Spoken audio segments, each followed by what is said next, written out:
অনিরুদ্ধ, তুমি আসছো তো? তিতলির হাতে কার্ডটা দিয়েছিলে? আরে মাথায় রেখো, আমরা কিন্তু ভীষণ কড়াকড়ি, সঙ্গে উপহার নেওয়ার বিরুদ্ধে। তাই হাতে কোনো গিফট দেখলেই সোজা গেট আউট বলে দেবো। অনিরুদ্ধ, তুমি আসবে তো? ওরা বলছে খুব তাড়াতাড়ি সিদ্ধান্তটা নিয়ে ফেললাম। তুমি তুমিও কি তাই ভাবো?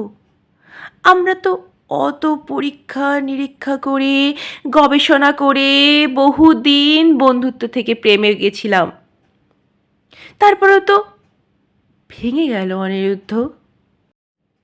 এইবারও কি আবার সেই একই পদ্ধতিটা সঠিক হতো? ও হারাতে চাইছিল না আমায়। বলল প্রেমের চাইতে বিয়েতে নাকি তুলনামূলক নিশ্চয়তা বেশি। আমি কি চেয়েছিলাম? আমি চেয়েছি কেউ আমাকে চাক, দীর্ঘদিনের জন্য চাক, বুড়ো বয়সে চাক, ভালোবাসায় পাকাপাকিভাবে চাক।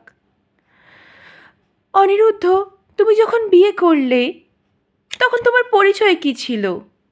ইঞ্জিনিয়ার ছেলে, 6 সংখ্যার বেতন, বনেদি পরিবারে জন্ম। আমার আমার বেলায় কেন তোমার প্রাক্তন হওয়াটাই মূল হলো? ছেলেদের ক্ষেত্রে বিচ্ছেদ তো একটা ঘটনা, মেয়েদের ক্ষেত্রে তা চরিত্র কেন? অনিরুদ্ধ, তোমাকে কতবার শুনতে হয়েছিল তিতলি সুন্দরী বলে তুমি ওকে বেছে নিয়েছো? তোমাকে কতবার শুনতে হয়েছে তুমি আমার সঙ্গে বেইমানি করেছো? আমাদের বিচ্ছেদের প্রায় 1 দশক পরেও আমাকে শুনতে হচ্ছে তুমি তখন বেকার ছিলে বলে বিয়ে নিয়ে তেমন জোরাজুরি করিনি। শুনতে হচ্ছে ছেলে বিদেশে সেটেলড, তাই পুরনো বিচ্ছেদ দ্রুত কাটিয়ে উঠেছি। শুনতে হচ্ছে ভালোবাসা বিক্রি করেছি আরামদায়ক ভবিষ্যতের কাছে। তুমি তাহলে কার কাছে আমাদের সম্পর্কটা বেছে দিলে অনিরুদ্ধ?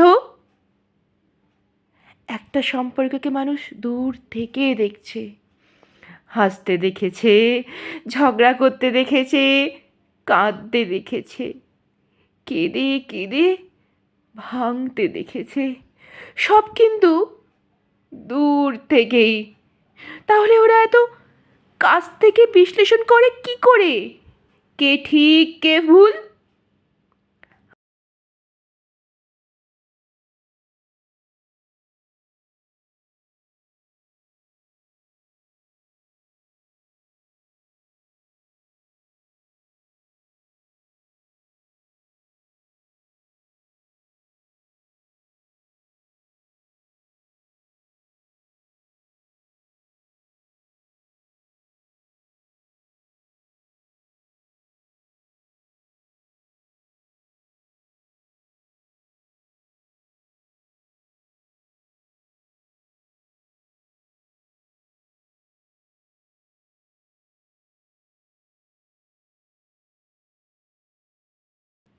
আমরা নিজেরাই সম্পর্কটাই থেকে এখনো সঠিক জানি না কে কতটা ভুল।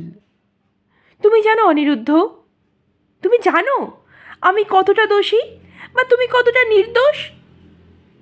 আমি আমি শুধু জানি আমরা আর প্রেমে নেই, আমরা আর একসাথে ভালো নেই। যাই হোক অনিরুদ্ধ, তুমি আসছো তো?